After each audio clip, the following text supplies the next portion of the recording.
आवाज ना करें। इन बच्चों ने मतलब बहुत ही अच्छे तरीके से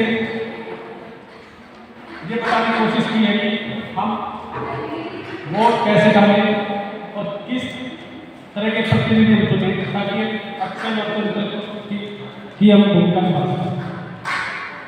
सभी बच्चे विदाई के काम पर हैं। अब मैं एक बार हेमंत जी को बुलाऊंगा तो दोस्तों कहें।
ये बैठे का बनाना पड़ेगा। अरे खड़ियों को दिखा को नहीं, पूरा देख सही दिखा है।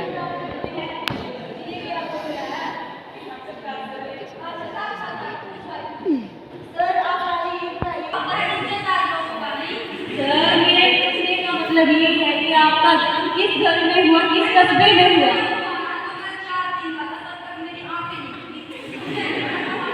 नेताजी के लिए जोरदार तालियां। आइए नेताजी अब थोड़ी जनरल नॉलेज की बात कर लेते हैं।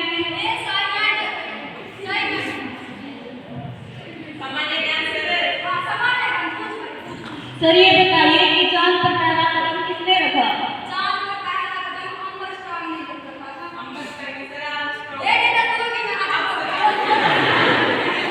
नेताजी के लिए जोरदार तालियां।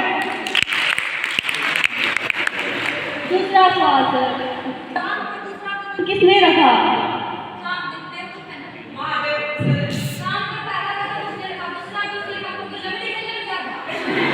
जोरदार तालियां। कितना शानदार जवाब दिया नेताजी। आपकी गवर्नमेंट कैसी चल रही है?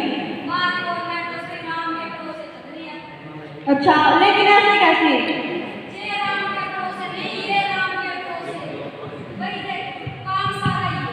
हम तो बस अंगूठा लगाएं। अच्छा, ये बताइए नेताजी आपने अपनी जनता के लिए क्या क्या काम किया है? क्या क्या किया? कंबल बांटे। कंबल किसमें? जनता में? नहीं, जनता को नहीं, जानवरों को, गायों को, भैंसों को। क्यों?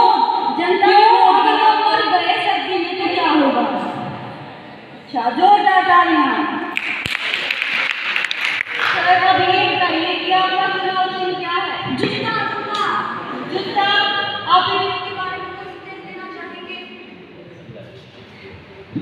भारी बहुमत से हमें विजयी बनाए और जो चाय कॉफी में ना माने उसको मन चाहे दारू दिलाए। धन्यवाद। हमारी इंटरव्यू का मतलब ये आपका मनोरंजन करवाना ही नहीं, आपको आपके मतदान के प्रति जागरूक करना है। आपको अपनी रिश्तेदारी में या कोई जात-पात में कोई वोट नहीं देना है। आपको एक अनुभवी पढ़ा लिखा तो वोट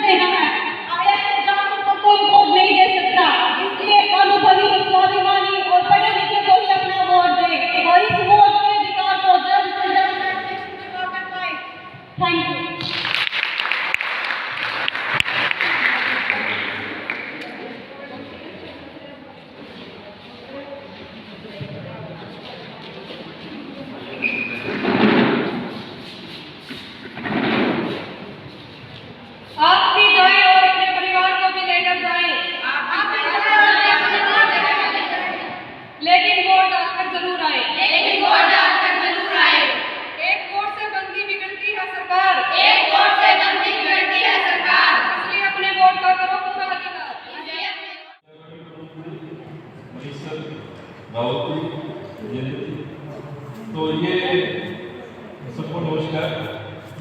और ये जो नाटक आपके सामने किया गया, तो ये आप सभी जानते हैं कि भारत जो है सबसे युवा देश है। पूरे संसार में जो बात करते हैं, कुछ समय पहले चाइना सबसे युवा देश था, और चाइना ने उस युवापन का बहुत फायदा उठाया, खूब प्रोडक्शन करके और बेच करके एक्सपोर्ट करके वो इकोनॉमी को बहुत ऊपर लेके चला। अब चाइना ने जो पॉलिसी अपनाई उसका थोड़ा सा उसको खामियाजा भुगतना पड़ रहा है कि वहाँ ज़्यादातर पॉपुलेशन जो है वो बुजुर्ग कैटेगरी में आ रही है, और हमारा देश अब उस स्टेज पे है कि जहाँ हमारी ज़्यादातर जनसंख्या जो है 60% पॉपुलेशन ऐसी है जो काम करने वाले उम्र के अंदर आती है। इसका हम घर से पैदा में उठा पाएंगे तो हम भी चाइना जितनी ग्रोथ रेट और डेवलपमेंट है वो शायद कर सकते हैं। और इस कड़ी में हम चाइना से आगे हैं कि हमारे यहाँ जो लोकतंत्र है, चाइना में लोकतंत्र नहीं है। इस मामले में उनसे बहुत पिछड़ जाता है, कोई आज़ादी नहीं है सरकार चुनने की, वोट डालने की, किसी प्रकार की। और जैसे 2024 में भी इलेक्शन आ रहे हैं, 24 में सारा लोकसभा का भी आएगा, विधानसभा के इलेक्शन भी आ जाएंगे, और यहाँ देखने में आया कि ज़्यादातर बच्चों के वोट नहीं होते कॉलेज में आने के बाद। तो इस नाटक का मतलब यही था कि आप ज़्यादा से ज़्यादा वोट बनाएं, क्योंकि आपकी आवाज़ सुनी जाएगी, क्योंकि सबसे ज़्यादा वोटर हमारे जो है वो युवा है। तो आप अपने लिए इसका अधिकार का प्रयोग करें ताकि जो पॉलिसीज आपके लिए बनाई जा सके, आपकी सुनवाई होगी तभी जब आपको वोट डाले जाएंगे। ये बात नहीं क्लास में समझाइए, तुम्हारी बात तो जब जान जाएगी तो पता लगेगा कि सबके वोट है, लेकिन मेरे काम नहीं किया तो ये वोट नहीं देंगे, लेकिन लोग वोट दे देंगे। खासकर गर्ल्स जो है, लड़कियों के वोट नहीं मिलते हैं, लड़कियों के वोट भी मिल जाते हैं। और ये जैसे आप बता दें बच्चों बड़े अच्छे तरीके से, तो कहीं किसी के पास जाने की जरूरत भी नहीं है। आप फ़ोन का मैसेज बहुत यूज़ करते हैं सारा कहने के बाद में, क्लास में सीखने के बाद, है ना। तो सभी वोट बनवाएं और उसके अधिकार का सही से प्रयोग भी करें, और अपनी जितनी भी आपके पास जो शक्ति है उसको पहचानो, है ना। और देश की प्रगति में बहुत बड़ा रोल दे सकते हैं अगर हम काम करेंगे। नहीं तो कई बार मैं डेवलपमेंट का चक्कर रहता है, विकास का, तो हम कहते हैं कि किसी घर में बहुत सारी भैंसें हैं, वो घर अमीर है, ज़मीन है तो वो घर भी अमीर है, और कुछ भी संपत्ति हो, किसी प्रकार की भी चीज़ हो, बड़े ज़मीन है, लेकिन भारत को कहते हैं जिसके पास 140 करोड़ लोग हैं, इसी वजह से गरीब है। यानी हमारी जो वैल्यू है वो किसी भी और चीज़ से कम आ रही है ना। तो वो इसीलिए आई है कि हम अपने अधिकार को नहीं करते या अपने जो काम करने में ढंग से नहीं करते। अदरवाइज 140 करोड़ लोग और काम करते हो तो हम बहुत जल्दी देश के विकास में भी योगदान देंगे, अपने घर के विकास में भी योगदान देंगे, अपने गाँव के विकास में भी योगदान देंगे। अगर फिर से सरकार ने का वोट नहीं बनाया, वो जो टाइम पीरियड बताया आप सरकार ने कोई काम रखा आपके लिए, इसके लिए क्या आप अपने वोट बनवाओ इस टाइम कंडीशन के दौरान। हो सकता है किसी को लैपटॉप या कुछ चीज़ें बताइए। तो ये एकदम से हमारे सामने अनाउंसमेंट हो गई थी कि आज ये इस तरह का प्रश्न है, ठीक है ना। तो पर्पज यही कि आपको अवेयर किया जाए, और इस कमेटी को शुभकामनाएं। इतने शॉर्ट पीरियड में उन्होंने नाटक प्रश्न तैयार कर दिया, बच्चे बिल्कुल टैलेंट भी नहीं, थोड़ी देर में तैयारी करके आते हैं, बहुत बढ़िया काम में, सबको शुभकामनाएं।